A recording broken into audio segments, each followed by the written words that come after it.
You gotta watch what you tell these cats, man. We go back to 1991. I'm in 11th grade. And that's when, at my peak in my prime, I was getting attention from both sides, both women on both sides, black and white, right?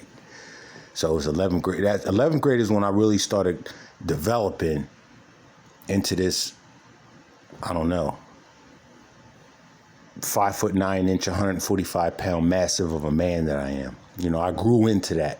You know what I mean? Imagine you growing into 140 pounds, 5'9". You growing into that. You know how small I was before that? Anyway, so around 11th grade, I started maturing a little bit and started getting attention from girls that were sleeping with grown men. There was this one girl in my geometry class, and she would just call my nickname and look away real fast, teasing me. She would like, stink, and then look away. Stink, and then look away. And I'm like, and she had never spoke to me before. I didn't know she knew my name or anything like that. And she was real pretty.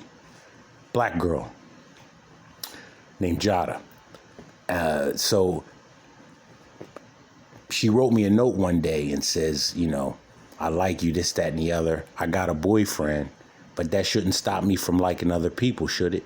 And I remember, girls are smart. She signed the note. This is when we used to write notes and give them to each other in between classes. She signed the note, me. So that way I couldn't show it to anybody and say, look at the note she wrote me. Knowing I was going to tell, which I did. My cousin. Now I got them Brady Bunch cousins that are like my brothers and sisters. And then I got, this cousin, he's related to one of my Brady Bunch cousins, but he's not my blood cousin. But he's still my cousin. Fuck that. We were born 72, 73, and 74 respectively. So he is my cousin as far as I'm concerned. So I told him about it. And he was friends with Jada's boyfriend, an older dude. Like, he was in his 20s. And he was friends with Craig, like I said.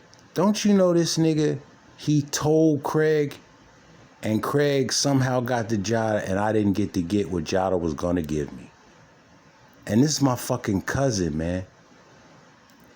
And,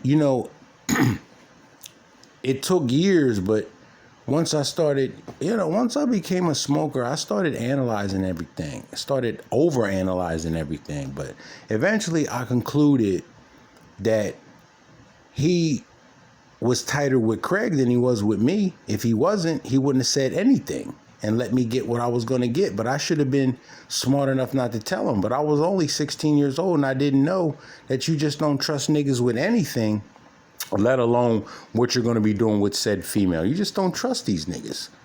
And these niggas can be essentially your blood, right? So I thought about it, and I was like, oh, okay, yeah, that was some fucked up shit. Now, since then, I have verbally, we've talked about it, and I told him he was whack, and he admitted to it. But before that, I hadn't said nothing to him about it, but I still held that shit. I remembered that shit, and I took offense to it.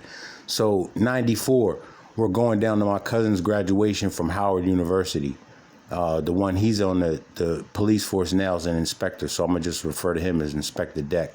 And the other cousin, I rode down with him. I'm going to call him KPC because he was at one point, listen to what I'm saying. He had a moving company, but asked me what he's moving, all right? So we'll just call him KPC for my kingpin cousin, the one that told the girl's boyfriend that, that she was, sweating me and going to give me something, and it ruined my shit.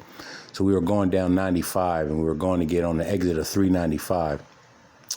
And you know how sometimes on 95, it'll be a complete stop because everybody's trying to get on that exit and the cars won't be moving. So, we were talking to each other, and he was looking at me, and then he looked and didn't notice that the lane had stopped. I just let him run his car into the back of one of them cars right there. I really did, because of what he did to me back in 91, running his mouth. So now I look at it like we're even now. But he tore his car up, though. Radiator leaking and shit, antifreeze. Yeah, good shit, nigga. You should have kept your mouth shut.